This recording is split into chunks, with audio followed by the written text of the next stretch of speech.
Welcome into KSL Sports Rewind. It's our RPI dissection video. Yeah, that's right. Dane Stewart, Tim Haslam here. We're going to talk to you about the RPI for both boys and girls on today's edition of KSL Sports Rewind. All right, let's talk 5A girls lacrosse. And Tim, we're filming this on April 13th, the evening of April 13th. So we're going off of RPI rankings at the time of filming. These things change as games get completed. You can always go out to the UHSAA.org and see where your team stacks up.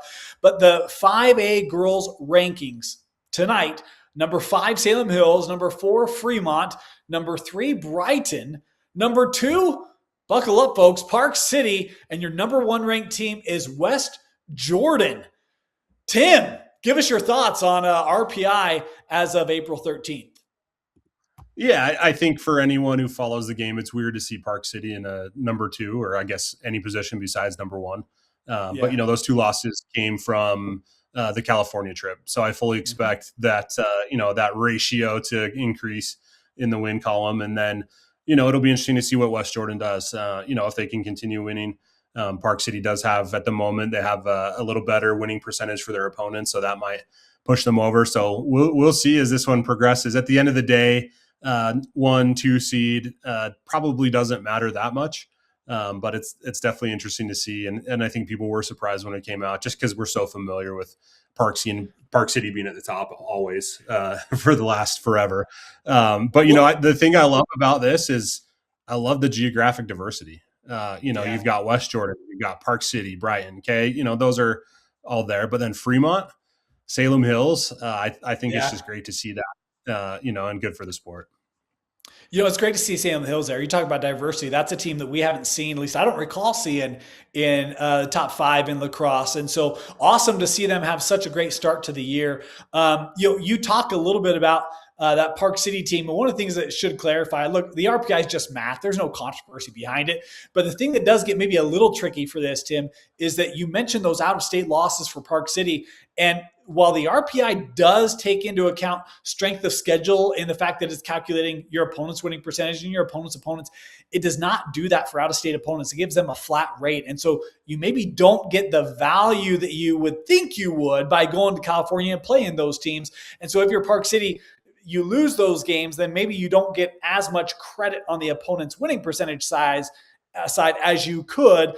And that's where, then you find the way that the math works out, you end up at number 2, which to your point, it really probably doesn't matter other than it's just a little odd when you look at it and you're like, wait, what? So yeah, no, for sure. And for me, it's a little odd because I've always associated West Jordan as a 6A team. And so to have them at the top of 5A was a little, I'm retraining my brain with all these new regions and classifications, and it's been weird, to be honest with you. So yeah, when it came out initially, I was a little taken back, but I'm excited for what 5A has to offer. You look at Brighton, Fremont. I think if they win out, they should kind of stay in that 3, 4, 5 range. The cool part about this, though, Dan, as we've talked about, West Jordan and Park City is actually play each other on April 29th, and then Park City actually plays Mountain Ridge. Then I think it was the day prior. And so tough games for Park City. And, if you want to be the number 1 team, you got to get out there and play the best. And, they're certainly trying. Well, we mentioned in our 6A video, they've got Riverton ahead as well. So this is a Park City team that is not shying away from playing the best of the best by any stretch of the imagination. But Tim, you just saw this West Jordan team. We know how good they are with Jordan Hughes and Lily Henderson. What stood out to you as you watched those 2 take on that 6A Riverton team last week? Yeah, I mean, it was a tough game. They ultimately lost that one. We talked about Riverton in the 6A video and how well they played. But Lily just so fast, just great on the draw. And Jordan just also just a great player. Both have great field vision. They work well in tandem together. I think for me, West Jordan, again, it's going off a 1 game sample size that I've seen him, but I'd like to see him use some other players, right? Find some others to help, get the ball in the back of the net, and I think things will be fine. We talk about young women that have had fantastic goal scoring seasons. You got to add Sophie Nielsen to that list. She's really been probably the key cog for Brighton, finding themselves sitting at number 3. But man, she's been off to an absolute tear this year, leading the way offensively for the Bengals. Yeah, when I did the game against Bingham, she just tore it up. She takes the draws. She's on offense. She's on defense. She just does it all, and just a fantastic player. Going to Colorado Mesa for basketball, which is cool to see as well. Really excited to see what Brighton can do. They've always kind of been in the mix. Is this the year that that they kind of take that next step, so to speak? And we'll see. And it's pretty remarkable when you talk about Sophie Nielsen. One of the things that you got to add is she's the all-time points record holder in Brighton history in girls. In I think it's I don't remember if it's, I think it might be in lacrosse, not just girls lacrosse. I think it's in lacrosse and in basketball on the boys side too. Like, she is an absolute scorer no matter what sport she plays. Sophie Nielsen, she's been a multi-year contributor. I think a 4-year starter in basketball, at least 3-year starter in basketball. She's been fantastic for them in a lot of different ways. She's really kind of been the face of both basketball and lacrosse there at Brighton High School for years now. Going to be weird for her to not be here next year. But man, what a career she's had and what a great year she's had this year. And speaking of great years, this Park City team, we talk about the start they've been off to. We got to talk about Natalia Swaikun as well as Sophia Monshine. 52 goals for Swaikun, 32 for Monshine.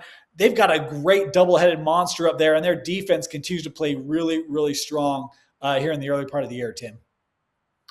Yeah, and you throw in like a Coco Crawford as well, who's tearing it up at the top circle, and just they're the Park City we've always known, right? They just kind of reload every year, and Coach Gittleman has them in a great spot. I talked to him after their game against Mountain Ridge, and it was really cool to see the different players coming up and talk to him. I know him from when he coached at Utah, right?